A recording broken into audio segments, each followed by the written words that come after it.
அனைவருக்கும் வணக்கம். செய்தி வாசிப்பவர்கள் ராமகிருஷ்ணன், தலவாய் ராஜா, வகுப்பு 5, ஊராட்சி ஒன்றிய தொடக்கப்பள்ளி, சேரன் மகாதேவி, திருநெல்வேலி மாவட்டம். இன்றைய முக்கிய செய்திகள். நெல்லை அரசு விளையாட்டு விடுதி மாணவர்களுடன் துணை முதல்வர் உதயநிதி ஸ்டாலின் கலந்துரையாடல்.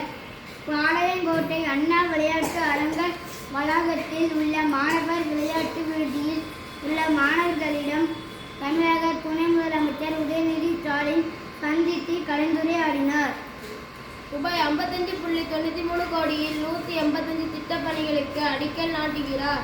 ரூபாய் 44.5 கோடியில் 7127 பயனாளிகளுக்கு நலத்திட்ட உதவிகள் துணை முதல்வர் உதயநிதி ஸ்டாலின் வழங்குகிறார். 7000 பேர் அமரும் வகையில் பிரம்மாண்ட பந்தல் அமைப்பு. தமிழ்நாடு துணை முதல்வர் உதயநிதி ஸ்டாலின் தென்காசி ஈசி ஈஸ்வரன் பிள்ளை அரசு ஆண்கள் மேல் நிலைப்பள்ளியில் இன்று நடைபெறும் அரசு நலத்திட்ட உதவிகள் வழங்கும் விழாவில் கலந்து கொண்டு நலத்திட்ட உதவிகளை வழங்குகிறார். நன்றி, வணக்கம்.